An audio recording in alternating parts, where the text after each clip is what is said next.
আসসালামু আলাইকুম বন্ধুরা, কেমন আছেন আপনারা? আশা করি সবাই ভালো আছেন। আলহামদুলিল্লাহ আমিও ভালো আছি।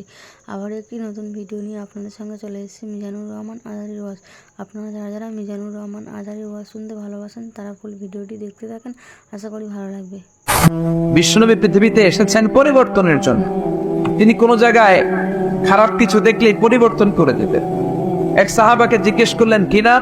মাসমুদ। সে বলে, ইসমি হাসান, আমার নাম হলো হাসান।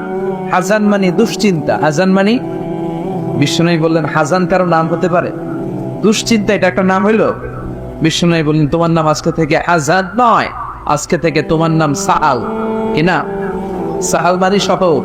সাহাল মানে, সে বলে, না ইয়া রাসূলুল্লাহ, আমার বাপ চাচা নাম রাখছে আজান, এটা আমি ছাড়ব না। বিষ্ণু বললেন, না চলে যাও। তো সে বাড়িতে চলে গেল। যাওয়ার পর থেকে ওই যে দুশ্চিন্তা তার আর পিছু ছাড়ে না। তার ব্যবসায় লস, তার চাকরিতে লস, ওর পেটে ব্যথা, ওর মাথায় ব্যথা, ওর জ্বর, ওর মেয়ে কান্দে, ওর বউ দৌড়ায়, ওর পোলায় আমি মরু। কষ্ট আর জ্বালা ছাড়েই না।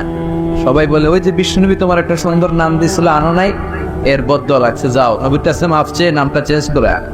হাসান ফিরে গেল বিষ্ণুনবীর কাছে, যে বলে, ইয়া রাসূলুল্লাহ, আমার আজান নামের দরকার নেই, গোষ্ঠী কিলাই আজাক, আপনি কি নাম কইছিলেন ওটা কোন হবে? বিষ্ণুনবী বলে, আমি বলছিলাম আন্তা সাহাল। সাহাল মানে সহজ। সাহাল মানে, বিষ্ণুনবীর কাছ থেকে নাম চেঞ্জ করে সাহাল নিয়ে আসলো। সাহাল বলে, যেদিন থেকে আমি নাম চেঞ্জ করেছি ওই দিন থেকে আমার জীবনের সব কাজগুলো সহজ করে দিয়েছে। কে? এই নবী ছিলেন, খালি চেঞ্জ করে দিতেন। এক নারীকে জিজ্ঞেস করলেন, মাসমুকি, হোয়াটস ইউর নেম? সে বলে, আমার নাম আসিয়া। আসিয়া মানে অবাধ্য।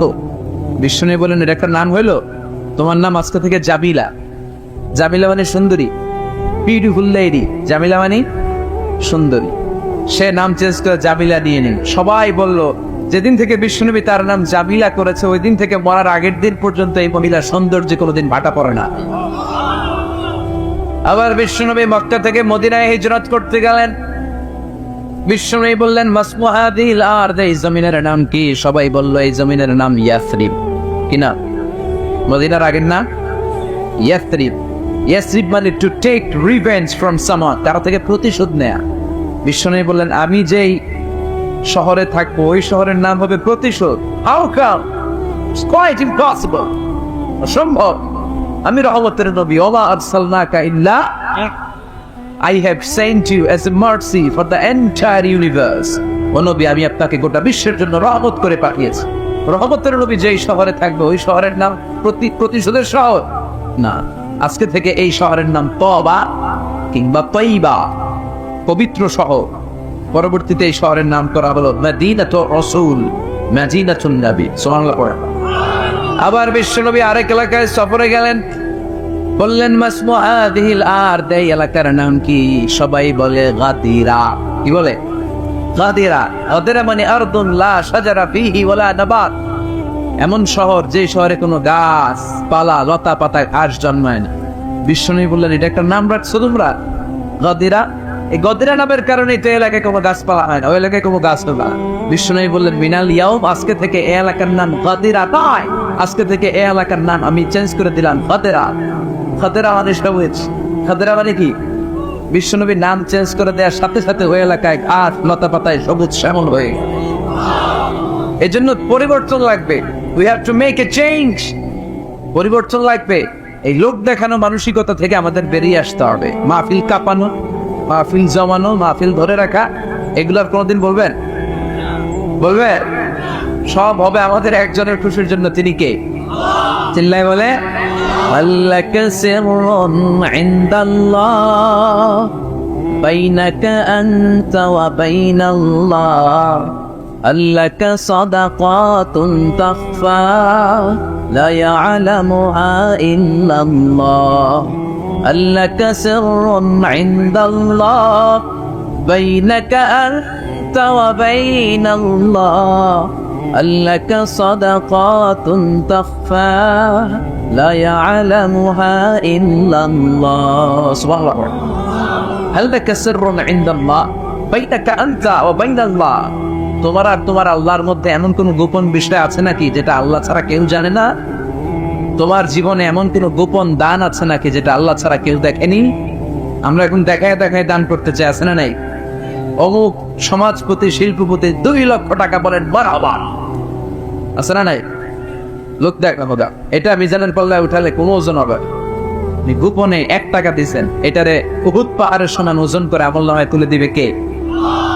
এজন্য সবসময় খেয়াল রাখবেন যে একজনকে আমরা দেখাতে চাই, আমরা দেখাবো একজনকে, তিনি কে? মানুষকে দেখানোর জন্য কিছু করা যাবে? আল্লাহুম্মা রযুকনা ইখলাস, আল্লাহ তুমি আমাদের ইখলাস বাড়ায় দাও। আর জোরে পড়েন আমিন। আমরা আজকে সূরাতুল মুলক থেকে কথা শুনবো। মুলক সূরার নাম কি? এই সূরার অনেক ফজিলত আছে। এই সূরা রাত্রিবেলা যারা তেলাওয়াত করবে তাদের কবরের আযাব হবে না। কবরের কথা শুনলে ভয় লাগে না? একদিন মাটির ভেতরে হবে ঘর রে মন আমার, কেন বান্ধ দালান ঘর, প্রাণ পাখি উড়ে যাবে পিঞ্জর ছেড়ে, ধরা দামে সবই রবে তুমি যাবে চলে, বন্ধু বান্ধব যত মাতা পিতা দ্বারা সুত সবই হবে তোমার পরে মন আমার, কেন বান্ধ দালান ঘর। ঠিক কিনা? চলে যেতে হবে, কেউ থাকতে পারবে না। কিন্তু এই জিনিসটা আমাদের স্মরণেই আসে না। এত ব্যস্ততা, এত মায়া জাল, এত মায়ার জালে আমরা আটকে আছি। এত ব্যস্ত লাইফ, সকালবেলা অফিস, বিকেলবেলায় অমুক কাজ, তারপরে অমুক কাজ, একটার পর একটা কাজ চলতেই থাকে। এই ব্যস্ততার কারণে আমাদের জীবনটা সুপার বিজি লাইফ আমরা লিড করছি, আমাদের জন্য সময়ই নাই, কিন্তু চলে যেতে হবে। এজন্য সাইয়েদনা ওমর ফারুক বলছেন, মুতু ক্বাবলা আন তামুতু, মরার আগে একবার মরো, হাসিবু ক্বাবলা আন তুহাসাবু আলাইকুম, তোমার হিসাব নেওয়ার আগে তুমি তোমার একবার হিসাব নাও। ওই আমাদের প্রত্যেকের নিজের একটা হিসাব আছে না নাই? কথা বলেন। নিজে খাতা কলমের মধ্যে একটু লিস্ট করবেন যে আমি জীবনে এই ভালো কাজ করেছি, এই খারাপ কাজ করেছি, আসলে আমার অবস্থানটা কই হওয়া উচিত। নিজে খাটের মধ্যে একবার শটান হয়ে মরার মতো শুয়ে থাকবেন, ভাববেন যে মরে গেছি। ভাবেন না কি হবে? ছেলেমেয়েরা কান্না করবে, আত্মীয় স্বজন কান্না করবে, মাইকে অ্যানাউন্সমেন্ট হবে, অমুক এলাকার অমুক ভাই আমাদের মাঝে দুনিয়ায় নাই। বিশাল দেবিদ্বারের ময়দানে আপনার জানাজা হবে, খাটিয়াতে করে নিয়ে যাওয়া হবে। শুয়ে শুয়ে ভাববেন, আগে থেকে খুদে রাখা কবরে আপনাকে ফেলে বাঁশ দিয়ে উপরে মাটি চাপা দিয়ে চলে আস। অন্ধকার, শুধু অন্ধকার। এই অন্ধকার যেন শেষ হতে চায়। This is the nature of life. এই তো জীবন। কথা বলেন ঠিক কিনা? এগুলো ভাবার দরকার আছে না নেই? বিষ্ণু বললেন এই সূরাটা এমন সূরা, মানিআতুন মিন আযাবিল কবর। এই সূরা মুলক যারা তেলাওয়াত করবে তাদের কবরে কোনো আযাব হবে। আজকে থেকে সূরাতুল মুলকের তেলাওয়াত করা যাবে? পারা যাবে। আসেন না নিজেদেরকে একটু পরিবর্তন করি, আসেন না নিজেদের আমলের ঝুলিতে আরো কিছু বাড়াই, নিজেদের আমলগুলোকে সুন্দর করি, নিজেদেরকে আরেকটু পরিচ্ছন্ন করি। প্রতিদিন রাতে সূরাতুল মুলক তেলাওয়াত করবেন ইনশাআল্লাহ। কইতে পারলেন না? 2 নম্বর ফজিলত শাফাআত লি সাহিবিহা। এই সূরা যারা তেলাওয়াত করবে, এই সূরা তেলাওয়াতকারীর জন্য আল্লাহর কাছে সুপারিশ করবে। 3 নম্বর ফজিলত খাসামাত আন সাহিবিহা। এই সূরাটা কিয়ামতের দিন এই সূরার তেলাওয়াতকারীর পক্ষে আল্লাহর সাথে তর্ক করবে, ডিবেট করবে। কতক্ষণ? হাত্তা আদখালাহুল্লাহুল জান্নাহ, যতক্ষণ না আল্লাহ তাআলা এই লোকটাকে জান্নাতি বলে ঘোষণা না। আল্লাহ যতক্ষণ অ্যানাউন্স করবে he is from paradise, he will enter the paradise, আমার এই বান্দা জান্নাতে ঢুকবে, এই সার্টিফিকেট দেওয়ার আগ পর্যন্ত এই সূরা সামনে দাঁড়ায় আল্লাহর সাথে তর্ক করতেই থাকবে। আবার বিশ্বনবী বলেন, মান ক্বারা বিহা ফি লাইলাতিন ফাকাদ আকসারা ওয়া আতাবা। রাত্রি বেলায় যেই ব্যক্তি এই সূরাটা তেলাওয়াত করবে তার রাত্রিটারে বরকতময় করে দিবে কে? এজন্য বিশ্বনবী বলতেন, আমি চাই আমার প্রতিটা উম্মতের হৃদয়ে এই সূরাটা গাঁথা থাক। আমার নবী চাইতেন আমাদের অন্তরে যেন এই সূরাটা মুখস্থ থাকে। আমরা চাই না? 30 মাত্র আয়াত। কয়াত? সবাই বলেন কয়াত। প্রতিদিন এক আয়াত মুখস্থ করলে আমাদের পুরো সূরাটা মুখস্থ করতে লাগবে কয়দিন? 30 দিন। 1 মাসের চেষ্টায় সূরাটা মুখস্থ করা যাবে না? দেবিদ্বারের ভাইয়েরা, করা যাবে? আওয়াজ করে পড়েন ইনশাআল্লাহ। এই সূরার মাহাত্ম্য হচ্ছে, এই সূরা আপনার দৃষ্টিভঙ্গিকে চেঞ্জ করবে, আপনার চিন্তার জগতে আন্দোলন তৈরি করবে, আপনার চোখকে খুলে দিবে, আপনার ঘুমন্ত বিবেককে জাগিয়ে দিবে। বিশেষ করে যারা স্রষ্টা নিয়ে সন্দেহে থাকে তাদের জন্য এটার ভিতরে ডোজ আছে, মেডিসিন আছে। ইয়াং ছেলে পেলে অনেকে আমাদের প্রশ্ন করে, হুজুর আল্লাহরে নিয়ে অনেক প্রশ্ন জাগে, স্রষ্টার অস্তিত্ব নিয়ে, আখেরাত নিয়ে, কবরের জীবন নিয়ে আমাদের প্রশ্নের অভাব নাই, কারণ নাস্তিকবাদের ছড়াছড়ি আশেপাশে আছে না নাই? ইয়াং যারা আছে তোমাদেরকে একটা বই পড়ার সাজেস্ট আজকে আমি করে যাই। বইটার নাম অনেকে জানে, প্যারাডক্সিক্যাল সাজিদ। কি নাম? লেখক হচ্ছে আরিফ আজাদ। লেখক কে? আরিফ আজাদ। বইটার নাম প্যারাডক্সিক্যাল সাজিদ। গত 21শে বই মেলায় এটা একটা বেস্ট সেলার হয়েছিল, এজন্য নাস্তিকদের মাথা গরম। কথা বলেন। এই বছর সে আরেকটা বের করছে, প্যারাডক্সিক্যাল সাজিদ 2। এটা গতকাল থেকে বই মেলায় পাওয়া যাচ্ছে, 21শে বই মেলায়। এই প্যারাডক্সিক্যাল সাজিদ 1, প্যারাডক্সিক্যাল সাজিদ 2 প্রতিটা যুবকের সাথে সাথে রাখার দরকার, ঠিক কিনা? It's an eye opener for you. এই সূরাটা আপনাদের জন্য আই ওপেনার, চোখ খুলে দিবে। একটু চিন্তা করলেই বুঝবেন যে নাস্তিকদের যুক্তিগুলো খুবই হালকা। ওরা স্রষ্টাকে মানতে চায় না, আল্লাহরে মানতে চায় না। এর কারণ ওরা বলে আনসিন ইজ নাথিং, যেটা দেখি না ওইটা মানি না। আজমিল্লাহ পড়বেন না? কিন্তু ওরা ওদের জীবনে অনেক কিছু দেখে না, ওরা মানে না। কথা কর। আচ্ছা, আপনি আপনার জীবনে সরাসরি চোখ দিয়ে আমেরিকা দেখছেন? কথা কয় না। তা আমেরিকা যা আছে মানেন না? যারা এখনো হজে যান নাই, হজে যারা এখনো যান নাই, কাবা ঘর নিজ চোখে সরাসরি দেখছেন? টিভিতে না, টিভিতে তো সবাই দেখছে, সরাসরি কাবা ঘর দেখছেন? তো আপনি যদি দেখেন না, আপনি সৌদি আরব যে আছে, কাবা ঘর যে আছে মানেন না? নাস্তিকরা বাতাস খালি চোখে দেখে না, দেখে, কিন্তু নাস্তিকরা বাতাস মানে না। Why do you believe on that? বাতাস মানুষ কেন? তোর দাদা, তোর বাবা কোনোদিন বাতাস দেখছে? তুই তোর চোখ দিয়ে কোনোদিন বাতাস দেখেছিস? Do you see the air in the atmosphere? উত্তরে বলবেন no. So why do you believe on that? বাতাস বিশ্বাস করো কেন? Do you see the migraine pain when someone feel in his head? কেউ যখন মাথা ব্যথা অনুভব করে, বলে যে আমার মাথাটায় প্রচন্ড ব্যথা। ওর যে মাথা ব্যথা দেখা যায়? কথা বলেন। ভাইজানের মাথা ব্যথা প্রচন্ড দেখা যাচ্ছে? মাথা ব্যথা থাকলেও মাথার অবস্থা যা, না থাকলেও এটা দেখা যায় না। So why do you believe on that? মাথা ব্যথা দেখা যায় না তো বিশ্বাস করস কেন? এগুলো কপাল পড়া, এগুলো হচ্ছে নাম্বার 1 আদারা বলুত কপাল। এদের দলিলগুলো একেবারে নড়বড়ে। কুফানগরীতে এক নাস্তিক ছিল, সে বলে বেড়াতো আমি আল্লাহরে দেখি না তাই মানি না। কুফানগরীর লোকজন বলে আমাদের এক ইমাম আছে নাম নু'মান ইবনে সাবিত, ওনার সাথে বসলে তুমি আল্লাহরে দেখতে পাবা। সে বলে যাই, তাহলে তোমাদের ইমামকে ডাকো। সাইয়েদনা ইমাম আবু হানিফা টাইম দিলেন, এই জুমার দিন, আজকে জুমার দিন না, এই জুমার নামাজের পরে ঠিক ভর দুপুরে 2টায় সবাই আমরা একত্রিত হব। নাস্তিকও আসবে, সাইয়েদনা ইমাম আবু হানিফাও আসবে। জুমার সালাতের পরে লোকের বন্যা বয়ে গেল, বাদ ভাঙা জোয়ার, অনেক মানুষ। নাস্তিক এসেছে, লক্ষ লক্ষ লোক এসেছে, আসে না ইমাম আবু হানিফা, আসে না আধা ঘন্টা, 1 ঘন্টা, 2 ঘন্টা পরে আসছে। নাস্তিক বলে এই তোমাদের ইমাম, যার কোনো সময়ের জ্ঞানী নাই, এর সাথে কিসের তর্ক? সাইয়েদনা ইমাম আবু হানিফা বলে ইনদি উযর, আমার ওযর আছে। কি ওযর?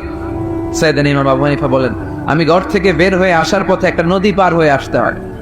আজকে এসে দেখি নদীর মধ্যে কোনো মানুষ টানুষ নাই, নৌকা নাই, মাঝি নাই, কিচ্ছু নাই। তো হঠাৎ দেখলাম পাশে বিশাল বড় একটা গাছ, এই গাছটা এমনি এমনি 2 ভাগ হয়ে গেল।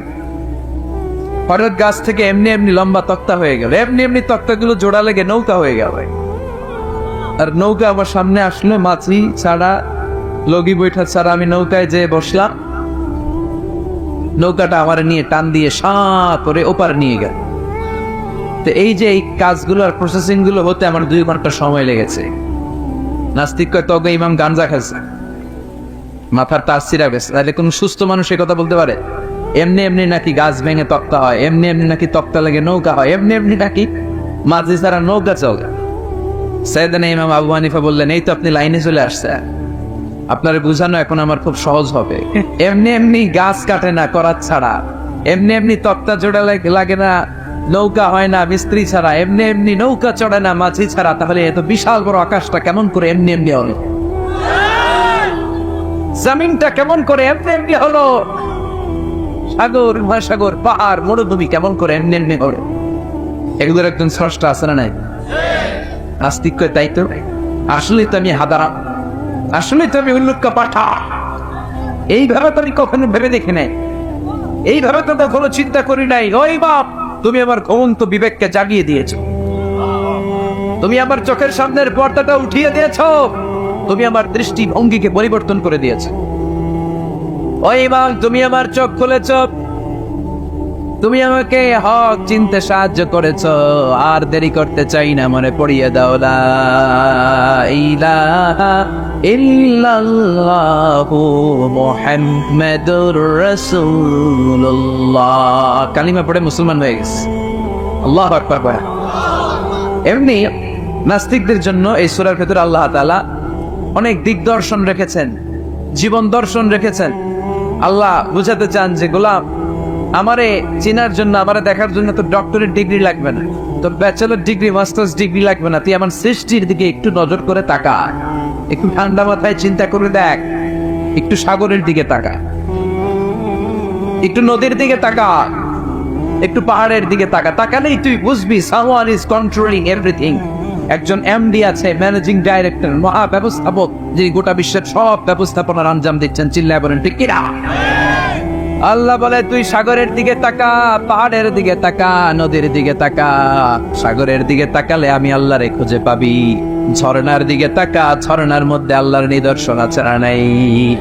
ঝর্ণা ঝর্ণা ঝর্ণা রে, বলনা বলনা বলনা রে, কার বিরহে পাগল পড়া তুই, কার মিলনে ফুল ফসলে ভরারে তোর দুকুল বই, কার মিলনে ফুল ফসলে ভরারে তোর দুকুল বই। ঝর্ণা ঝর্ণা ঝর্ণা রে, বলনা বলনা বলনা রে, কার বিরহে পাগল পড়া তুই। সুবহানাল্লাহ পড়ে। ঝর্ণা দেখছেন কোন দিন? হরে হরে দেখছেন? সিলেটে, মাধবকুণ্ড, জলপ্রপাত, আর কোথায়? সীতাকুণ্ড, আর কোথায়? রাঙ্গামাটি, আর শ্রীমঙ্গল। ঝর্ণা আছে না? এই ঝর্ণার দিকে তাকাবেন, ঝর্ণার ঝরঝর শব্দের আওয়াজগুলো বোঝার চেষ্টা করবেন, দেখবেন ঝর্ণা আপনাকে বলে দিবে যে আমার স্রষ্টা কে। আল্লাহর সৃষ্টির দিকে তাকালে আল্লাহরে পাওয়ার সুযোগ আছে না নাই? এই তথ্যগুলো, এই উপাত্তগুলো, এই মেসেজ আর ইনফরমেশন গুলো আল্লাহ তাআলা এই সূরার ভেতরে ভরে দিয়েছে। শুনতে রাজি আছেন? আওয়াজ করে বলেন তো সূরার নাম, আরো জোরে সবাই বলেন কিনা? মুলক। মুলক মানে কি? মুলক মানে রাজত্ব, মুলক মানে ক্ষমতা, মুলক মানে পাওয়ার, মুলক মানে কিংডম, মুলক মানে সভরেনিটি, মুলক মানে অথরিটি। অথরিটি কার? এজন্য রব্বুল আলামিন বলেন তাবারাকাল্লাযী বিয়াদিহিল মুলকু ওয়া হুয়া আলা কুল্লি শাইইন কাদির। সুবহান সেই সত্তা যার হাতে ক্ষমতা, আর তিনি সকল কিছুই করতে ক্ষমতাবান, সবকিছুর উপর কর্তৃত্বশীল। চিল্লায় বলেন ঠিক কিনা? তাবারাকাল্লাযী, সুবহান তিনি, বিয়াদিহিল মুলক, যার হাতে ক্ষমতা। ক্ষমতা কার হাতে? নাকি প্রধানমন্ত্রীর হাতে, র্যাবের হাতে, পুলিশের হাতে, আমনের হাতে? আপনারা তো কোন ক্ষমতা সব আঙ্গ হাতে। সকল ক্ষমতার উৎসকে, সকল ক্ষমতার উৎস আল্লাহ, কিন্তু আমরা বলে থাকি সকল ক্ষমতার উৎস জনগণ। এটা যুক্তিতে টিকে না। কি ক্ষমতা আছে আমাদের? কি ক্ষমতা আছে? কোনো ক্ষমতা নাই। মানুষকে আল্লাহ তেমন কোনো ক্ষমতাই দেয়নি, যেটা দিছে এটার ক্ষমতা বলা যায় না। চিল্লায় বলেন ঠিক কিনা? আসল ক্ষমতার মালিক হলেন আল্লাহ। আমাদেরকে তো আল্লাহ দুর্বল করে বানিয়েছেন। ওয়াখালাকাল ইনসানু দাঈফা, আমাদেরকে দুর্বল করে তৈরি করেছে কে? শুধু আমরাই দুর্বল না, আমি দুর্বল, আমার বাপ দুর্বল, আমার দাদা দুর্বল, আমার 14 গোষ্ঠী দুর্বল। আমরা দুর্বলের ঘরে, চিল্লায় বলে দুর্বলের ঘরে, সেই দুর্বলের ঘরের দুর্বল কয় আমরা সব ক্ষমতার উৎস। কি ক্ষমতা আছে আমার? আজকে মাহফিলের প্যান্ডেলের পেছন থেকে বলে, কেউ যদি বলে ওঠে হুজুর সব, কি বলে? সব দৌড়। আমি আমার নানা করে লয়ে দৌড়, তুমি এদিকে দৌড়া, চাচা আপন প্রাণ বাঁচা। সাপ কথা তো মজা করে বললাম, এতে অনেকে খুঁজতেছে আসলে কি সাপ। আর আসলে যদি একটা anaconda, C snake, black mamba, king cobra, Python এসে ফস করে যদি প্যান্ডেলে একটা দূরত্ব পাওয়া যেত, আরে কথা তো এই হচ্ছে আমাদের ক্ষমতা। সাপ বাদ দেন, বাবা ব্যাং ছিলেন? ছিলেন না? না, দেবিতার তো বাবা ব্যাং নাই। কি করে? খালি লাফায়। 10টা ভাও ব্যাংক, 2টা এই স্টেজে আর বাকি 8টা প্যান্ডেলে যদি ছেড়ে দেওয়া হয়, ভাও ব্যাংক আর কি লাভ দিবে? এর চেয়ে বড় লাভ দিবেন আপনারা? ভাও ব্যাংকের চেয়ে বড় লাভ দিয়ে আমরা দৌড়াইতে শুরু। কত অসহায়, কত দুর্বল! বল্লা পোকা, মৌমাছি আমাদেরকে কামড় দিয়ে উড়াল দেয়, এটা ধরে যে মারবো ওইটাও পারি না। কুত্তা এমন করে কামড়াইলে আমরা কুত্তারে কামড়াইতেও পারি না। কি অসহায়! পিঁপড়া কামড় দিলে আমরা কিছু করতে পারি না। কানের ভিতরে যদি কারো পিঁপড়া ঢুকে থাকে, বুঝবেন সে মজা পায়। হ্যাঁ, বাঁচার কোনো সুযোগ নাই, কোনো ক্ষমতাই নাই। এরপরও আমরা বলি সব ক্ষমতার মালিক আমি। দেখবেন যাদের ডায়রিয়া হয় আর 5-7 বার টয়লেটে গেছে, এর চেহারার দিকে তাকানো যায়? বৈশা গেছে, বৈশা যান তো। এই হইলো আমাদের অবস্থা। 5-6 বার টয়লেটে গেলে আর পরে দইরা দাঁড় করানো যায় না। কাই মরে যাইও, আরে সবাই মাফ করে দেন, আই আর ভাইতেন না, আমি পারবো না, আমার মাফ করে দেন। পারবি না কেন? তুই না ক্ষমতার উৎস? কথা কর। আসলে আমাদের কোনো ক্ষমতা নাই, আমরা দুর্বল। আসল ক্ষমতার মালিক একজন, চিল্লায় বলতে হবে তিনি কে। আমরা যে কত দুর্বল। ন্যাচারাল ক্যালামিটি অর ডিজাস্টার যখন হয়, প্রাকৃতিক দুর্যোগ, তখন নিজের অবস্থা খেয়াল করবেন। বন্যার সময় মানুষের কি অবস্থা হয়, ঠিক কিনা? ভূমিকম্পের সময় কি অবস্থাটা হয় আমাদের?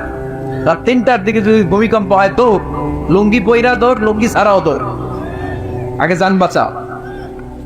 পাগল হয়ে যা। বাচ্চাটারে করে নিয়ে দৌড়াবো, না স্ত্রীকে ঘুম থেকে জাগাবো, না ভাড়াটিয়াদেরকে উঠাবো, না নিজেই ছাদের উপর থেকে ত্রাস, ভয়, ভূমিকম্পে সবাই দৌড়। দেখবেন ভূমিকম্প হইলে বাড়িওয়ালাও দৌড়, ভাড়াটিয়াও দৌড়। নাকি ভাড়াটিয়ারা দৌড়ায়, বাড়িওয়ালারা দৌড়ায়? কথা কর। ডোনাল্ড ট্রাম্প যে বিল্ডিং এ থাকে, ওইটাতে ভূমিকম্প হইতে ডোনাল্ড ট্রাম্প তো দৌড়াবে না? ডোনাল্ড ট্রাম্পও দৌড়াবে। আমি কিছু লাইভ প্রোগ্রাম দেখেছি, ওখানে উপস্থাপক আর অতিথিরা ক্যামেরা ট্যামেরা মেকআপ টেকআপ নিয়ে বসছে। একটু পরে শুরু হয়েছে ভূমিকম্প, মাইক থুইয়া দিয়া উপস্থাপক দৌড়। তো যেহেতু মেকআপ টেকআপ একেবারে ক্যামেরা ট্যামেরা সব সেটিং, অতিথিরা ওঠে না, একটু পরে আবার না আসার, এবার অতিথিও দৌড়। বাঁচার জন্য সব তো। এই হচ্ছে আমাদের ক্ষমতার দৌড়াত্ম। এরপরও আমরা বলি আমরা নাকি ক্ষমতার উৎস। তুফান হলে, এইখানে একটা তুফান হলে 70 কিলোমিটার বেগের জাস্ট বাতাসটাকে যদি আল্লাহ এর তীব্রতা যদি বাড়িয়ে দেয়, সব দৌড়ান। কথা কন। আল বাহরু জুনদুম মিন জুনুদিল্লাহ, আর রিহু জুনদুম মিন জুনুদিল্লাহ। বাতাস আল্লাহর সৈনিক, আগুন আল্লাহর সৈনিক, তুফান আল্লাহর সৈনিক। চিল্লা এখন ঠিক কিনা? 2004 সালে সুনামির কথা ভুলে গেছেন? ইন্দোনেশিয়া একটা প্রদেশ আছে, বান্দা আছে, এক ধাক্কায় 3 লক্ষ সাগরের ভেতর। জাপানের কান্টো শহরে 1 লক্ষ নয়, একটা ধাক্কায় কয়েক সেকেন্ডের ব্যবধান। একটু আগে নাচানাচি করতেছিল, দুম্বা চলে দুম, একটু পরে সব হয়ে গেছে দুম দুম। একেবারে সাইজ করে ফেলছে কে? কোনো ক্ষমতা নেই। ক্ষমতার মালিক কে? এজন্য রব্বুল আলামিন বলেন, তাবারাকাল্লাযী বিয়াদিহিল মুলকু ওয়া হুয়া আলা কুল্লি শাইইন কাদির। সুবহান সেই সত্তা যার হাতে ক্ষমতা, ক্ষমতা কার হাতে? কক্সবাজারে দেখবেন একটা দ্বীপ আছে, একমাত্র দ্বীপ যেটাতে পাহাড় আছে, নাম মহেশখালী। ওইখানে বৌদ্ধদের স্বর্ণ মন্দির আছে। ওখানে তুফান টুফান শুরু হইলে বৌদ্ধরাও জিকির করা শুরু করে দেয় আল্লাহ। সুবহানাল্লাহ কইবেন না? তুফানে পড়লে দেখবেন হিন্দু, বৌদ্ধ, আস্তিক, নাস্তিক সবাই জিকির করে একজনের, চিল্লায় বলেন তিনি কে? আমরা মাঝে মাঝে আমাদের প্রোগ্রাম স্কেডিউল এত টাইট থাকে, মাঝে মাঝে আমরা প্লেনে, হেলিকপ্টারে এক জেলা থেকে আরেক জেলায় যাই বাধ্য হয়ে। সিলেটে প্রোগ্রাম, কক্সবাজারে প্রোগ্রাম, ওই অমুক জায়গায় প্রোগ্রাম, তো ফ্লাইট ধরা লাগে। তো আমরা আভ্যন্তরীণ ফ্লাইটে চড়ে চড়ে আমরা যাই। তো আমরা যখন যাই, ওখানে কিছু এয়ার হোস্টেস থাকে বিমানের ভেতরে, এদেরকে বলে বিমানবালা। খুব সুন্দরী স্মার্ট নারীদেরকে তারা রিক্রুট করে, নিয়োগ দেয়। এদের যদি 3-4টা সন্তান হয়ে যায়, এদেরকে আবার চাকরিতে রাখে না। সৌন্দর্যটাই যাদের পুঁজি। তারা লিপস্টিক মেখে, পারফিউম মেখে, মেকআপ করে, ভেরি বিউটিফুল লেডি। ওরা আসে, এসে আমাদেরকে খাবার টাবার দেয়, ইনস্ট্রাকশন দেয়। তো বিমানটা, আভ্যন্তরীণ বিমানগুলো বাংলাদেশের ভেতরে যেগুলো চলে, এগুলো 14 থেকে 15,000 ফিট উপরে ওঠে। তো বিমানটা প্রথমে রানওয়েতে ট্যাক্সি করে, মানে বিমান যখন মাটিতে চলে এটাকে বলে ট্যাক্সি। কি বলে? ট্যাক্সি ছেড়ে যখন উপরে ওঠে এটারে বলে টেক অফ, কি বলে? তো এটা যখন বিমানটা যখন টেক অফ করবে তখন দেখলাম এই এয়ার হোস্টেস গুলো, যেগুলোর পর্দা নাই, হেজাব নাই, শালীনতা নাই, মাইক্রোফোন হাতে নিয়ে ঘোষণা দিচ্ছে, ভদ্র মহিলা এবং ভদ্র মহোদয়গণ, আপনারা আপনাদের সিট বেল্ট গুলো বেঁধে নিন। এখনই আমাদের উড়োজাহাজটি শাহজালাল আন্তর্জাতিক বিমানবন্দর থেকে শাহ আমানত বিমানবন্দরের উদ্দেশ্যে 15,000 ফিট দিয়ে উড়ে যাবে। এরপরে পড়তে শুরু করে আল্লাহু আকবার, আল্লাহু আকবার, আল্লাহু আকবার। তো আমি উল্টা করে তাকাই না, কি রে এই মাইয়া আল্লাহু আকবার কয় কেন? উইরা দেখি হাতের মধ্যে এরকম কাগজ, এই কাগজ থেকে দেখে দেখে পড়তেছে, উচ্চারণ কিন্তু আমগো মতো না, পড়তেছে আল্লাহু আকবার, আল্লাহু আকবার, আল্লাহু আকবার, সুবহানাল্লাযী সাখখারা লানা হাযা, পুরো দোয়াটাই পড়ছে, ওমা কুন্না লাহু মুকরিনিন ওয়া ইন্না ইলা রাব্বিনা লামুনকালিবুন। তো আমি হিসাব মিলালাম, ঘটনা কি? লিপস্টিক, মেকআপ, সুটেড, বুটেড, পারফিউম মাখা, হিপ হপ স্টাইলের মেয়ে, এরা আল্লাহু আকবার পড়ে কেন? তো তখনই খেয়াল করে দেখলাম যে বিমানটা এখন ছাড়ছে, জমিন ছেড়ে দিয়ে 15,000 ফিট উপরে যাচ্ছে। ওরা খুব ভালো করেই টের পায় এই 15,000 ফিট উপরে যখন বিমান থাকবে ওরে বাঁচানোর কেউ না, ওকে রক্ষা করার কেউ নাই, তখন ওর কোনো পাওয়ার নাই, কোনো ক্ষমতা নাই, চিল্লায় বলেন ঠিক কিনা? এখন কোনো সিকিউরিটি নাই। আহা, কি দুর্বল মানুষ! বিমান বাঁকা হয়ে গেলে সবাই চিল্লায় বাঁচাও। যদি জিজ্ঞেস করেন কে বাঁচাবে, বলবে হুজুর আপনি বাঁচান। আছে না নাই? দুর্বল। আসল ক্ষমতার মালিক হলো একজন, চিৎকার করে বলতে হবে তিনি কে। এজন্য রব্বুল আলামিন বলেন তাবারাকাল্লাযী বিয়াদিহিল মুলকু ওয়া হুয়া আলা কুল্লি শাইইন কাদির। সুবহান সেই সত্তা যার হাতে ক্ষমতা, ক্ষমতা কার হাতে? আমাদেরকে আল্লাহ ক্ষমতা দিয়েছেন, ঠিক, এটা সাময়িক, লিমিটেড, তবে আনলিমিটেড ক্ষমতার মালিক কে? এই যে আমাদের মাননীয় প্রধানমন্ত্রী শেখ হাসিনা নতুন টার্মের জন্য আসছে না? কয় বছর? 5 বছর। কোন দেশে আসে 10 বছর, কোন দেশে 15 বছর। তো এই যে আল্লাহ ক্ষমতার চেয়ারে বসে, আল্লাহ আসছে কয় বছর মেয়াদে? কথা বলে 50 বছর, 100, হ্যাঁ? কয়দিন থাকবে উনি? আজীবন। রব্বুল আলামিন বলেন হুয়াল আউয়ালু ওয়াল আখিরু ওয়াল যাহিরু ওয়াল বাতিন ওয়া হুয়া বিকুল্লি শাইইন আলীম। আল্লাহ বলে আমি প্রথম, আমার আগে কেউ নাই, ঠিক কি না? ওয়াল আউয়াল ওয়াল আখির, আমি শেষ, আমার পরে কেউ নেই। আমি প্রকাশ্য, আমি গোপন, সূচনাহীন, অতীত কাল থেকে আমি আল্লাহ ক্ষমতার চেয়ারে বসা, শেষহীন ভবিষ্যৎ পর্যন্ত ক্ষমতার চেয়ারে বসে থাকবে কে? আল্লাহ বললেন আমি প্রথম, আমি শেষ। প্রথমে কে? চিল্লায় বলেন, প্রথমে কে? শেষে কে? প্রথমে আল্লাহ আল্লাহ, শেষে ও আল্লাহ আল্লাহ, আকাশে আল্লাহ আল্লাহ, জমিনে আল্লাহ আল্লাহ। সবাই পড়েন, প্রথমে আল্লাহ আল্লাহ, শেষে ও আল্লাহ আল্লাহ, আকাশে আল্লাহ আল্লাহ, জমিনে আল্লাহ আল্লাহ। নিখিল জান গায়ে গুণগান তার নামে গায়, আমরাও গারি তাআলা হামদে বারি তাআলা, হামদে বারি তাআলা, হামদে বারি তাআলা। সুবহানাল্লাহ পড়ে। তিনি প্রথম, তিনি শেষ, তিনি চিরকাল ক্ষমতার চেয়ারে বসে থাকবেন, চিল্লায় বলেন ঠিক কিনা? আবার পৃথিবীতে অনেক দেশে দেখবেন ডেমোক্রেটিক সিস্টেমে ক্ষমতা আসে, মানে ভোটে জিতে, যেমন আমাদের দেশ। তো আল্লাহ তো ভোটে জিতে আসছে না? আল্লাহ ভোটে জিতে আসছে। অনেক দেশে মোনার্কি সিস্টেম, মানে রাজতন্ত্র, রাজার পোলা রাজা, আল্লাহর বাপ ছিল রাজা, এই জন্য আল্লাহ রাজা। এরকম আল্লাহ চিরকাল আজীবনের মেয়াদ নিয়ে তিনি ক্ষমতার চেয়ারে বসা, চিৎকার করে বলেন ঠিক কিনা? আবার পৃথিবীর অনেক দেশে দেখা যায় আন্দোলন করে সরকারকে ক্ষমতার চেয়ার থেকে নামানো যায় কি যায় না? পৃথিবীতে এরকম হয়েছে না অনেক জায়গায়? আন্দোলনের ঠেলায় সরকার তো আমি নাই। আবার মাঝে মাঝে মিলিটারি কু হয়, সেনা বিদ্রোহ, জানেন না আপনারা? তা আমরা পৃথিবীর 700 কোটি মানুষ সবাই মিলে যদি আল্লাহর বিরুদ্ধে আন্দোলনে নেমে যায়, তাইলেই তো আল্লাহর ক্ষমতা শেষ যাবে না? 700 কোটি মানুষ মিলে পারা যাবে না। আচ্ছা, জিন জাতি যদি বলে ও মানুষেরা তোদের সাথে আমরাও আছি, মানুষ জিন ভাই ভাই, আল্লাহর আর রক্ষা নাই, আল্লাহর গদি শেষ। আচ্ছা, ফেরেশতারাও যদি বলে ও মানুষ ও জিনেরা তোগুলোকে আমরাও আছি, 3 দলীয় মহাজোট, আল্লাহর চেয়ার উল্টে যাবে নাকি? কথা বলেন। আল্লাহ বলেন ওয়ালাম ইয়াকুল্লাহু শারীকুন ফিল মুলক, আমার ক্ষমতায় কোনো পার্টনার নাই। কুলিল্লাহুম্মা মালিকাল মুলক, আমি ক্ষমতার মালিক, এই ক্ষমতা কেউ ছিনায় নিতে পারবে না। গোটা বিশ্বের সবাই মিলে যদি আমার বিরুদ্ধে আন্দোলন করিস, আমার ক্ষমতার 1 ইঞ্চিও কমবে না। চিল্লায় বলেন ঠিক কি না?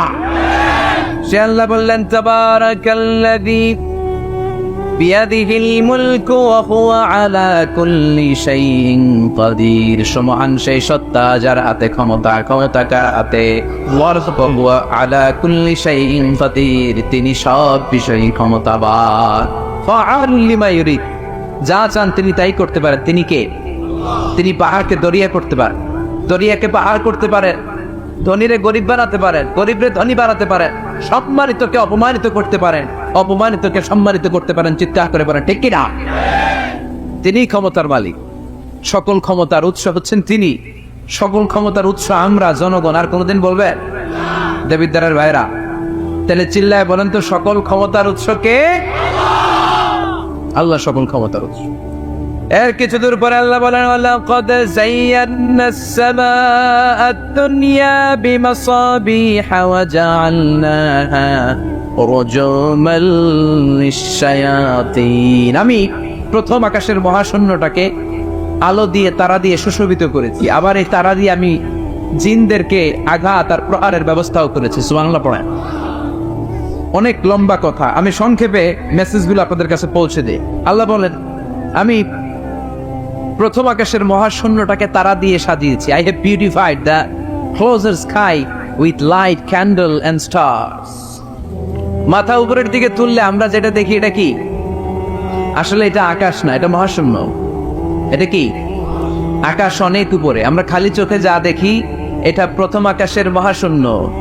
এই প্রথম আকাশের মহাশূন্যের অনেক উপরে প্রথম আকাশ, তারপরে দ্বিতীয় আকাশের মহাশূন্য, তারপরে দ্বিতীয় আকাশ, তারপরে তৃতীয় আকাশের মহাশূন্য, তারপরে তৃতীয় আকাশ। একটার চেয়ে আরেকটা বড়। সুবহানাল্লাহ পড়েন। কত বড়? আপনার এই হাতের আংটিটা, সাহারা মরুভূমির নাম শুনছেন? পৃথিবীর সবচেয়ে ছোট মরুভূমি, তাই না? তাইলে বড়। এই বিশাল সাহারা মরুভূমিতে যদি আপনার এই হাতের আংটিটা আপনি ছুঁড়ে ফেলে দেন, এই সাহারা মরুভূমির তুলনায় আপনার আংটি যত ছোট, আল্লাহর দ্বিতীয় আকাশের তুলনায় আল্লাহর প্রথম আকাশটা ঠিক তত ছোট। একটার চেয়ে একটা বড়, একটার চেয়ে একটা বড়। আর আমরা মনে করি কত বিশাল জায়গা নিয়ে আমরা বসে আছি। এই যে দেবিদ্বার প্রপারের আজকের এই প্যান্ডেলের এই পরিবেশটা অনেক বড় মনে হচ্ছে না তাকালে? পুরো দেবিদ্বারের তুলনায় এই প্যান্ডেলটা কত ছোট কল্পনা করা যায়? দেবিদ্বার হচ্ছে কুমিল্লার 16টা থানার একটা, তাই না, থানা। কুমিল্লা হচ্ছে বাংলাদেশের 64 জেলার একটা। এরকম 64টা জেলা মিলে আমাদের সুজলা সুফলা শস্য শ্যামলা ডিজিটাল বাংলাদেশ। এই বাংলাদেশ হচ্ছে পৃথিবীর সবচাইতে বড় দেশ। কি বড় না? কত ছোট জানেন? মানচিত্রের মধ্যে বাংলাদেশ এটা লেখার জায়গা পাওয়া যায়। বাংলা BANG পরে ইন্ডিয়ার উপরে, মাঝখানে LA, পরে বাংলাদেশের উপরে আবার TESH পরে আবার ইন্ডিয়ার উপর। বাংলাদেশ কথাটা লেখার জায়গাও বাংলাদেশের উপরে নাই। কত ছোট! পাশের ইন্ডিয়ায় 25 গুণ বড়, Canada, United states of America প্রায় 100 গুণ বড়, রাশিয়া নামে একটা দেশ আছে প্রায় কয়েকশো গুণ। এরকম 200টা দেশ মিলে আমাদের এই পৃথিবী। এই 200টা দেশ মিলে পৃথিবীর মাত্র 30 ভাগ, বাকি 70 ভাগ হচ্ছে শুধু পানি। সুবহানাল্লাহ বলেন না? তাহলে পুরো পৃথিবীর তুলনায় দেবিদ্বারের এই প্যান্ডেলটা কত ছোট, কত ক্ষুদ্র আমি, কত তুচ্ছ আমি, কত নগণ্য আমি, চিন্তা করতে পারেন? আচ্ছা, এত বড় মনে হইলো এই পৃথিবীটা, এই পৃথিবীটাকে এত বড় মনে হচ্ছে আমাদের, কিন্তু এই যে দ্বীপ্রহরের জলজলে সূর্যটা দেখা যায়, এই সূর্যটা এই বিশাল পৃথিবীর চেয়ে 13 লক্ষ গুণ বড়। 9 কোটি 30 লক্ষ মাইল দূরে 8 মিনিট 18 সেকেন্ড সময় নিয়ে আলোটা আসে। তাহলে এতক্ষণকার আলোচনা পর্যন্ত মনে হচ্ছে সূর্যই মনে হয় অনেক বড়। সূর্য হচ্ছে একটা স্টার, তারা। সূর্যের পরে পৃথিবীর সবচেয়ে কাছের তারার নাম প্রক্সিমা সেন্টরাই, তারপরে আলফা সেন্টরাই A, আলফা সেন্টরাই B, যেতে যেতে ইটা ক্যারিনা, ব্যাটেল জিউস, এরকম অনেকগুলো আছে, আপনারা গুগল করলে পাবেন। এই যে ব্যাটেল জিউস তারা, যে সূর্য পৃথিবীর চেয়ে 13 লক্ষ গুণ বড়, ওই ব্যাটেল জিউস তারাটা আবার সূর্যের চেয়ে 33 কোটি গুণ বড়। তাহলে এতক্ষণ পর্যন্ত বোঝা যাচ্ছে ব্যাটেল জিউসই মনে হয় বড় না। ব্যাটেল জিউস এত ক্ষুদ্র তারা, এটার কোনো নাম নিশানাই নাই অন্য তারকার সামনে। চিল্লায় করেন আল্লাহু আকবার। এরকম লক্ষ লক্ষ অযুত লক্ষ নিযুত কোটি million billion trillion zillion pillion অট্রিলিয়ন তারা নিয়ে আমাদের গ্যালাক্সি গঠিত। আমাদের এই গ্যালাক্সির নাম মিল্কি ওয়ে। কি নাম? আমাদের গ্যালাক্সির পরে সবচেয়ে কাছের গ্যালাক্সির নাম অ্যান্ড্রোমেডা। আমাদের গ্যালাক্সি থেকে অ্যান্ড্রোমেডায় পৌঁছতে আলোর গতিতে কেউ যদি পৌঁছতে যায় তাহলে 2.5 মিলিয়ন লাইট ইয়ার সময় লেগে যাবে। 2.5 million light year. Light year মানে আলোকবর্ষ। আলোকবর্ষ বললাম এই জন্য, মানে আলোর গতিতে যদি আপনি ছোটেন, এই পৃথিবীতে আবিষ্কৃত সবচেয়ে দ্রুত গতি সম্পন্ন যে উপাদানটা পাওয়া গিয়েছে সেটার নাম লাইট মানে আলো। সেটা কি? এই আলো 1 সেকেন্ডে ছুটে 1,86,000 মাইল বেগে। সুবহানাল্লাহ বাড়িতে গিয়া 1 সেকেন্ডে 1 লক্ষ, 1 ঘন্টায় না কিন্তু, 1 মিনিটেও না, আরে 1 সেকেন্ড কইতে 2 সেকেন্ড লাগবে। কথা কর। সেই 1 সেকেন্ডে নাকি আলো ছুটলে 1,86,000 মাইল চলে যায়। তো আলোর গতিতে গতিসম্পন্ন কোন রকেট, যেই রকেট আলোর গতিতে ছুটবে, এরকম কোন রকেট যদি আপনারা বানাতে পারেন তাহলে আমাদের গ্যালাক্সি থেকে, আমাদের মিল্কি ওয়ে থেকে আমাদের সবচেয়ে কাছের গ্যালাক্সি অ্যান্ড্রোমেডাতে পৌঁছতে আপনার 25 লক্ষ বছর লেগে যাবে। চিল্লায় পড়েন না আল্লাহু আকবার।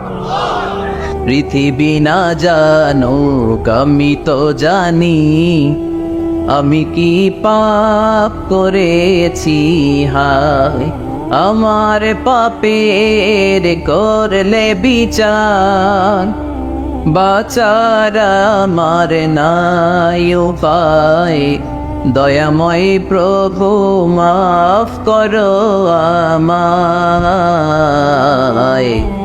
মাফ করো আমায়। পড়েন আমি। পৃথিবীর কেউ না জানলেও প্রত্যেকের পাপের নিশা প্রত্যেকের কাছে আছে না নাই? এজন্য আল্লাহর হাবিব বললেন কুল্লুকুম খাত্তাউন, তোমরা সবাই পাপী, শুধু পাপী না, পাপীর ঘরের পাপী। ওয়া খায়রুল খাত্তাইনা আত-তাওয়াবুন, আর এই পাপীদের মধ্যে সবচাইতে ভালো পাপী যেই পাপী পাপ করার পরই তওবা করে। ইয়া আইয়ুহাল্লাযীনা আমানু তুবু ইলাল্লাহি তাওবাতান নাসুহা। ও বিশ্বাসীরা, তোমরা যদি অন্যায় করে ফেলো, তোমরা যদি ভুল করে ফেলো, তোমরা যদি নিজের নফসের উপর জুলুম করে ফেলো, উপলব্ধি আসার পরে আমার কাছে ক্ষমা চাও, তওবা করো। তওবার মতো তওবা করলে আমি জীবনের সব গুনাহ মাফ করে দিতে পারি। তিনি দয়াময়, তিনি মেহেরবান, তার দয়া যে কত বিশাল আপনি কল্পনাও করতে পারবেন না। তুবু ইলাল্লাহি তাওবাতান নাসুহা, তওবার মতো তওবা। তাওবাতুন নাসুহা মানে কি? তওবার মতন তওবা, এমন তওবা যে তওবাতে আল্লাহ আপনারে মাফ করবেই, যেই তওবার মধ্যে জড়িত আছে আবেগ, যেই তওবাতে জড়িত আছে চোখের পানির স্পর্শ, চোখের পানির এত দাম। অনুতপ্ত বান্দা যখন গুনার কথা স্মরণ করে কাঁদে, চোখের পানি ছেড়ে দেয়, এই চোখের পানি চোখ বেয়ে নাকের ডগাবে মাটিতে পড়ার আগেই আল্লাহ অনুতপ্ত বান্দার জীবনের সব গুনাহ মাফ করে দেয়। এজন্য চোখের পানি ছাড়তে হবে। আমাদের হৃদয়ের ভেতরটা অনেকের খুব শক্ত, নরম হয় না, চোখ দিয়ে পানি নামে না। সর্বশেষ কবে যে আমরা কেঁদেছিলাম অনেকের মনে নাই। এরকম আছে না নাই? যদি জিজ্ঞেস করি ভাই আল্লাহর ভয়ে সর্বশেষ কাঁদছিলেন কবে, মনে নাই। কবে যে কাঁদছিলাম, এত ব্যস্ত আমি, কখন কাঁদবো, কাঁদারই তো সময় নাই। এরকম আছে না নাই? না। কুল্লুকুম খাত্তাউন, সবাই পাপী। আর এই পাপীদের মধ্যে সবচেয়ে বড় পাপী যে পাপ করার পরই তওবা করে। আপনার পাপ কত বড়? কি অন্যায় করেছেন আপনি? কি গুনাহ করেছেন? কত বড় জুলুম করেছেন? আপনার পাপ, আপনার অন্যায়, আপনার ভুল, আপনার জুলুম যত বড়ই হোক, আল্লাহর দয়া, আল্লাহর ক্ষমা তার চাইতে বড়। আমাদের পাপ যদি হয় খালের পানির সমান, বিলের পানির সমান, জেনে রাখবেন আল্লাহর দয়া সাগরের পানির সমান। আমাদের পাপ যদি হয় পাহাড়ের সমান, আল্লাহর দয়া আকাশের সমান। এজন্য আল্লাহ বললেন তুবু ইলাল্লাহি তাওবাতান নাসুহা, তওবার মতো তওবা করো। তওবার মতো যদি তওবা করতে পারো, সব গুনাহ মাফ করে দিতে পারে কে? কত যে দয়াময় তিনি, কত যে মেহেরবান। দয়ার ভালোবাসাকে তিনি 100 টুকরা করেছেন। 1 টুকরা আমাদের সবার মাঝে ভাগ করে দিয়েছেন, 99 টুকরা উনি নিজের মধ্যে রেখে দিয়েছেন। দেখেন আমাদের এক টুকরার ভালোবাসার নমুনা পৃথিবীব্যাপী আপনি খোঁজ করে দেখেন কত ভালোবাসার ঘটনা। এক একজন যে কত লাভ স্টোরি জানে, যদি জিজ্ঞেস করি ভাই একটা লাভ স্টোরি শোনান, আপনি ঘটনা শুনতে শুনতে নিজেই কাঁদতে শুরু করবেন। এত চমৎকার লাভ স্টোরি, এত চমৎকার ভালোবাসার উপন্যাস, এত চমৎকার নাটক, ভালোবাসার দৃশ্য দেখলে অবাক লাগে। বন্ধু বন্ধুর জন্য ভালোবাসা, স্বামী স্ত্রীর জন্য ভালোবাসা। নেপালের ওই যে কি যেন একটা এয়ারপোর্টে আমাদের ইউএস বাংলা একটা এয়ারক্রাফট ক্র্যাশ করেছিল, হ্যাঁ, হাজব্যান্ড ওয়াইফ, কি নাম এটা, ত্রিভুবন ইন্টারন্যাশনাল এয়ারপোর্ট, ত্রিভুবন। এই ত্রিভুবনে আমাদের পাইলট যখন সিগন্যাল চাচ্ছিল, ওখানে ওই 10 না 01 নাকি 20 এই নিয়ে কনফিউশনের কারণে ওনারা সেফলি ল্যান্ড করতে পারেনি, মারাত্মক ক্র্যাশ। কিছু ফ্যামিলি দেখলাম, নিউ কাপল, ভেরি নিউ কাপল, নতুন বিয়ে হয়েছিল, হাতে মেহেদির দাগ ধরে শুকায় নিত, জ্বলে পুরে হাজব্যান্ড সারখার, কিন্তু হাজব্যান্ড আর ওয়াইফের হাত এই যুগল আলাদা হয়নি। স্বামী তার স্ত্রীকে ধরে রেখেছিল শেষ মুহূর্তে।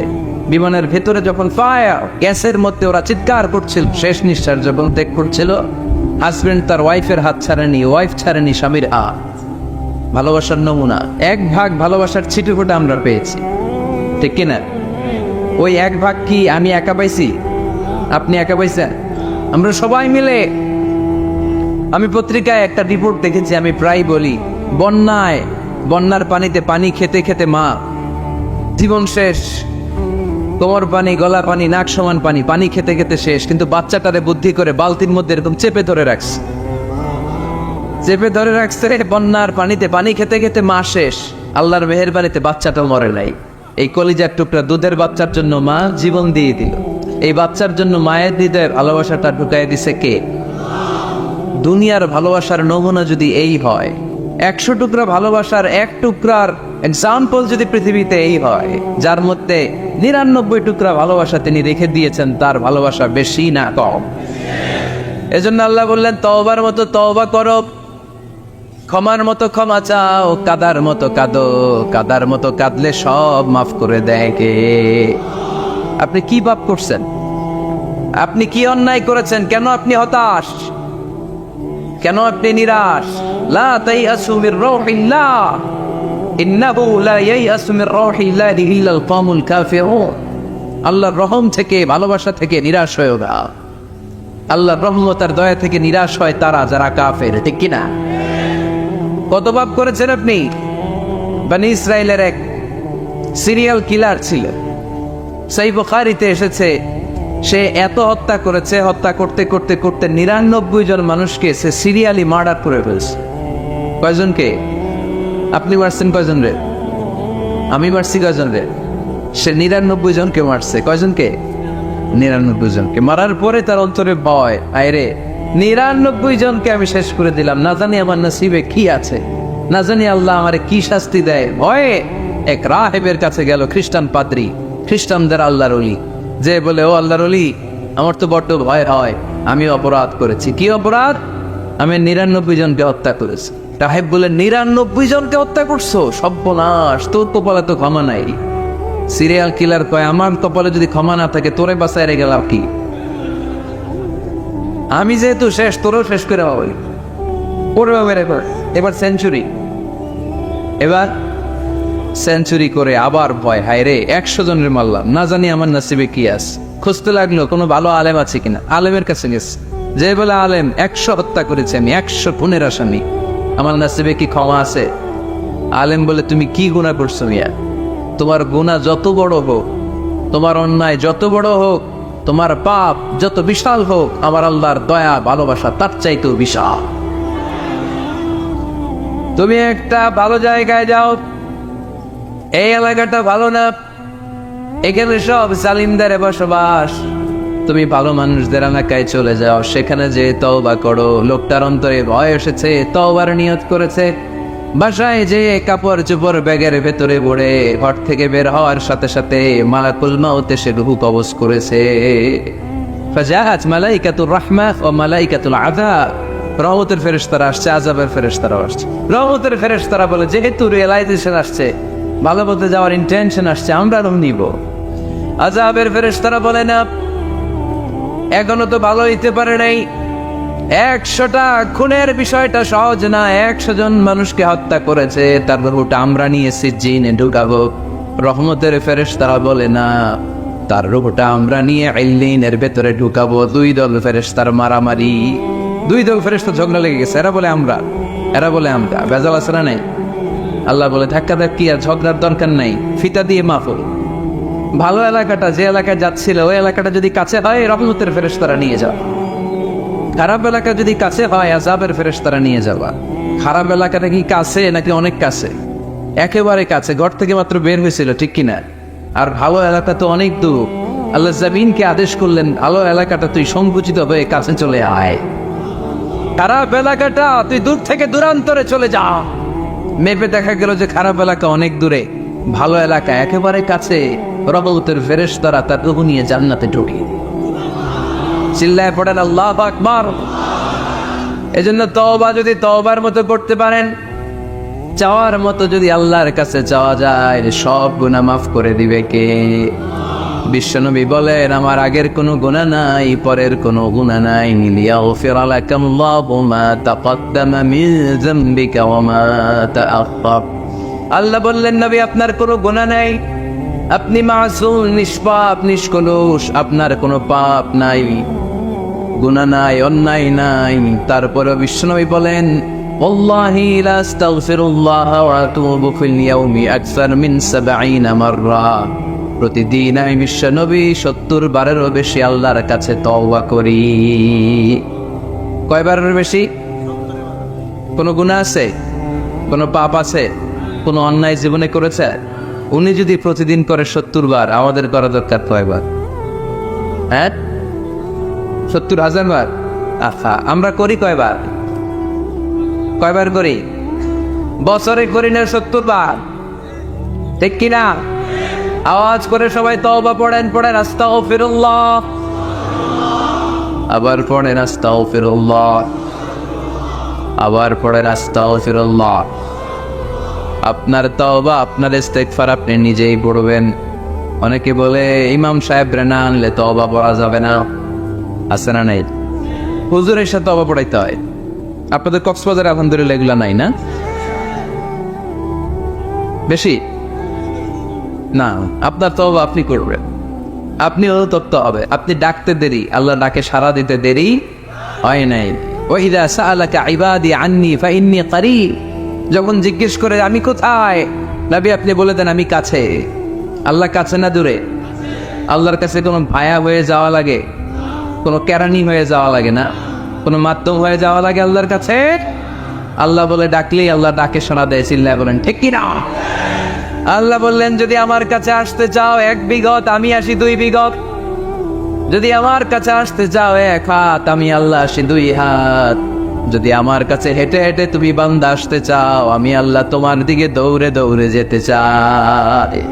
তুবু ইলাল্লাহি তাওবাতান নাসুহা। তওবার মতো তওবা কর। তওবার মতো তওবা করলে সব গুনাহ মাফ করে দিতে পারে কে? তাহলে মুমিন বান্দার প্রথম গুণ হচ্ছে আত-তাইবুনা। প্রথম গুণটা কি? আত-তাইবুনা। সবাই পড়ে, আবার পড়েন আত-তাইবুনা। তওবার 5টা শর্ত আছে। কয়টা? আরো জোরে বলেন কয়টা? 1 নাম্বার হচ্ছে অ্যাকনলেজমেন্ট, স্বীকার যাইতে হবে যে আল্লাহ আমি সবচেয়ে বড় গুনাহগার। কি গুনাহ করছেন আপনি জানেন না? এগুলো স্বীকার করেন, একটার পর একটা লিস্ট করে আল্লাহর শোনান, যদিও আল্লাহ সব জানে, ঠিক কিনা? আপনি বলেন আল্লাহ আমি এই পাপ করেছি, আল্লাহ আকাশের নিচে জমিনের উপরে আমার চাইতে বড় গুনাহগার কেউ নাই, এমন কোনো পাপ নাই যেটা আমি করি নাই। আল্লাহ আমি ছাড়া তোমার গোলামের অভাব নাই, কিন্তু তুমি ছাড়া আর একটা রবও আমার নাই, ঠিক কিনা? এভাবে আল্লাহরে বলেন। অ্যাকনলেজমেন্ট, স্বীকারোক্তি, আল ইকরার, স্বীকার জান যে আপনি গুনাহগার, আপনার চাইতে বড় গুনাহগার এই তল্লাটে দ্বিতীয়টা নাই।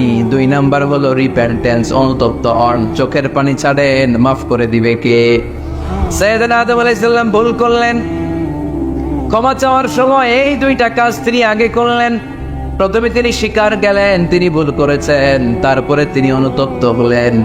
আমরাও যদি ভুল করি কেমন করে আল্লাহর কাছে ক্ষমা চাইতে হয় সেই দোয়াটা আমাদের জন্য রেখে গেলেন। পড়েন, রব্বানা যালামনা আনফুসানা ওয়া ইল্লাম তাগফির লানা ওয়া তারহামনা লানাকুনান্না মিনাল খাসিরিন। ও আমাদের রব, জুলুম করেছি নাফসের উপর, তুমি যদি মাফ না করে দাও আমরা ক্ষতিগ্রস্তদের অন্তর্ভুক্ত হয়ে যাব, আমরা খাসিরিনদের ভেতর শামিল হয়ে যাব, ঠিক কিনা? তাহলে প্রথমে গেল অ্যাকনোলেজমেন্ট, স্বীকারোক্তি, স্বীকার করবেন। ওযু করে জায়নামাজটা বিছিয়ে দিয়ে স্বীকার করেন যে আল্লাহ, আমার চেয়ে বড় ভাবে কেউ নাই। চোখের পানি ছেড়ে অনুতপ্ত হন। 3 নম্বরে স্টপ। 3 নম্বরে কি? সবাই বলেন স্টপ মানে কি? থামেন, আর না, অনেক আগ বাড়ছে, এবার একটু থামেন। যেই পাপটা করেছিলেন ওটা থামায় দেন। নাকি ঘুষ খাইতেছেন, সকালে ঘুষ খাইয়া বিকালে মাফ চাবেন, বিকালে ঘুষ খাই আবার রাতে মাফ চেয়ে নিন। এটা আল্লাহর সাথে গেম খেলা হয়ে যায়, ঠিক কিনা? আল্লাহর সাথে গেম খেলা যাবে? আল্লাহর সাথে কৌশল করা যায়? সব কৌশলীর বড় কৌশলী কে?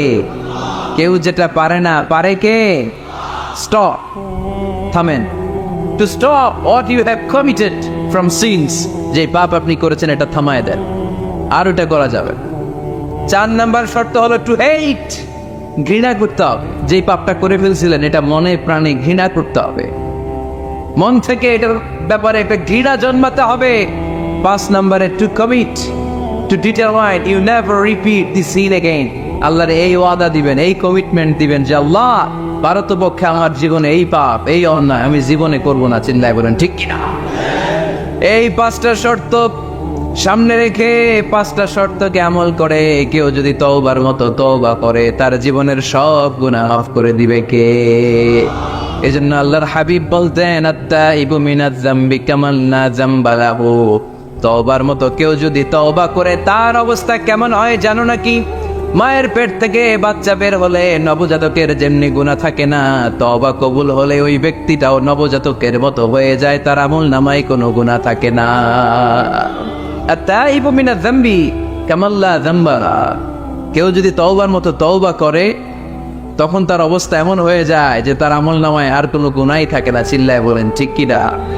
তাহলে মুমিন বান্দার প্রথম গুণ হচ্ছে আত্তাইবুনা। আওয়াজ করে বলেন প্রথম গুণ কি? আরো জোরে বলেন প্রথম গুণ। যে কোনো সময় আপনি আল্লাহরে ডাকবেন, আল্লাহ শুনবে 24/7, কোনো বন্ধ নাই। বারবার চাইলে আল্লাহ খুশি হয়। দুনিয়ার নিয়মের উল্টো, এ দুনিয়াতে কারো কাছে বারবার চাইলে খুশি হয় না, রাগ হয়। আমি হুজুরের কাছে গেলাম, হুজুর আমার একটু টাকা পয়সার সমস্যা, 500 টাকা দেন। হুজুর দিলেন। 7 দিন পরে আবার, হুজুর একটু সমস্যা আছে, 500 টাকা। হুজুর লজ্জায় পড়ে দিলেন। তার 7 দিন পর, হুজুর আমি একটু বিপদে আছি, 500 টাকা দেন। ওই দিন মনে মনে ভাববে ঘটনা কি, সমস্যা কি? তাও লজ্জায় পড়ে দিয়ে দিল। তারপরের বার গেলে দিবে, লাঠি দিয়ে দৌড়ানি দিবে। কি পাইছো তুমি? কি পেয়েছো? 7 দিন পর পর 500 টাকার আবদার। তার মানে এই পৃথিবীতে কোনো বিষয় নিয়ে কারো কাছে বারবার যাওয়া যায় না, বারবার চাওয়া যায় না। চাওয়া যায়? ডিসি সাহেবের কাছে গেছেন, কক্সবাজার জেলার ডিসি সাহেবের কাছে একটা ইস্যু নিয়ে, উনি দিলেন। 2 দিন পরে আবার গেলেন, দিলে। তারপরে আবার গেলেন, দিল। তারপরে দিবে? আর বারবার কারো কাছে এইভাবে যাওয়া যায়? একটা লজ্জার বিষয় আছে না নাই? আল্লাহর হাবিব সাল্লাল্লাহু আলাইহি ওয়াসাল্লাম খুব লাজুক ছিলেন। 50 ওয়াক্ত সালাত মেরাজের রাতে গিফট পেলেন রবের কাছ থেকে। কয় ওয়াক্ত? সবাই বলেন কয় ওয়াক্ত? উপর থেকে নেমে আসার সময় সাইয়েদনা মুসা আলাইহিস সালামের সাথে দেখা। মুসা আলাইহিস সালাম বললেন, কি পেয়েছেন? 50 ওয়াক্ত সালাত পেয়েছি। মুসা আলাইহিস সালাম বললেন, আপনার উম্মত পড়বে না, আমি জানি, কারণ আমি তো আপনার আগে দুনিয়ায় এসেছি, আমার ফিল্ড ওয়ার্কের অভিজ্ঞতা বেশি। আমার অভিজ্ঞতার আমাকে আপনারে বলি, পড়বে না, একটু কমায় আনেন, ভালো হবে। আল্লাহর হাবিব গেলেন, কমায় দেয়া হলে 5 ওয়াক্ত হলো 45 ওয়াক্ত। মুসা আলাইহিস সালাম বললেন পড়বে না, আবার যা। আবার গেলেন, 5 ওয়াক্ত কমায় দেয়া হলো 40 ওয়াক্ত। মুসা আলাইহিস সালাম বললেন পড়বে না, কমায় আনেন, ভালো হবে। কমায় আনা হলো 35 ওয়াক্ত। এভাবে 9 বার। কয়বার? 5 নং 45 ওয়াক্ত কমিয়ে 5 ওয়াক্ত দেয়া হলো। আল্লাহর হাবিব এবার খুব খুশি, কমায় আনছি। আর 5 ওয়াক্ত নিয়ে যখন সাইয়েদনা মুসা আলাইহিস সালামকে ক্রস করছেন, সাইয়েদনা মুসা আলাইহিস সালাম বললেন, কি খবর, কত পাইলেন? তাই 5 ওয়াক্ত। মুসা আলাইহিস সালাম বলে, এইটাও পড়বে না। পড়ি 5 ওয়াক্ত আমরা পড়ি। মুসা আলাইহিস সালাম বললেন পড়বে না, আবার যান, গেলে ভালো হবে আপনার উম্মতের জন্য। আল্লাহর হাবিব বললেন কত যাওয়া যায়, আর কত? আস্তাহি মির রাব্বি, আমার যেতে শরম লাগে, আবার যেতে আমার কি লাগে? সহিহ বুখারীর বর্ণনা, আস্তাহি মির রাব্বি, আমার যেতে লজ্জা লাগে। তার মানে বারবার চাইতে মানুষের লজ্জা লাগে, কারো কাছে বারবার যাওয়া যায় না, ঠিক কি না? কিন্তু আল্লাহর হাবিব বললেন ইন্নাহু মান লাম ইয়াসআলিল্লাহ ইয়াগদাব আলাইহি, যে ব্যক্তিটা আল্লাহর কাছে বারবার চায় না, তারে আল্লাহ পছন্দ করে না। বরং বারবার যে আল্লাহর কাছে যায়, বারবার যে চায়, বারবার যে কাঁদে, বারবার যে ক্ষমা চায়, তারে আল্লাহ পছন্দ করে। সুবহানাল্লাহ। এজন্য দুনিয়ার নিয়মের উল্টো, দুনিয়ায় বারবার যাওয়া যায় না, দুনিয়ার বুকে বারবার চাওয়া যায় না, কিন্তু আল্লাহর কাছে বারবার গেলে, বারবার চাইলে আল্লাহ এই বান্দার উপর বেশি খুশি হয়ে যায়। সুবহানাল্লাহ। 24/7, সব সময়, সপ্তাহের 7 দিন, দিনের 24 ঘন্টা, মাসের 30 দিন আপনার ক্ষমা করার জন্য আল্লাহ বসে আছে, কিন্তু ক্ষমাটা চাওয়ার সময়টা আমাদের নাই। শেষ সাথে প্রথম আকাশে আল্লাহ মনোনিবেশ করে ডাকতে থাকেন আলামিন মুস্তাগফিরিন আগফিরা, কার ক্ষমা লাগবে ক্ষমা চাও, ক্ষমা করে দেন। আলামিন মুস্তারজিকিন আরজুকালা, কার রিজিকের দরকার রিজিক দিয়ে দেন। আলামিন মুস্তাকসিন আকসুলা, কার নতুন ড্রেস দরকার, I will give you the new dress, তোমার নতুন জামা দিয়ে দেব।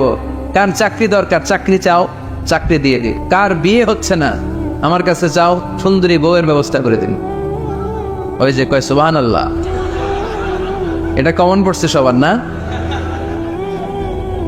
চাইতে হবে, সবটাই চাইতে হবে। দেহার মালিক কে? ভিডিওটি ভালো লাগলে একটি লাইক, কমেন্ট ও শেয়ার করে পাশে থাকবেন বন্ধুরা। যারা যারা শেষ পর্যন্ত ভিডিওটি দেখেছেন তাদের জন্য অনেক অনেক ভালোবাসা থাকলো বন্ধুরা। আরও নতুন নতুন ভিডিও পেতে চ্যানেলটিকে সাবস্ক্রাইব করে পাশে থাকবেন বন্ধুরা। ভালো থাকবেন, ধন্যবাদ।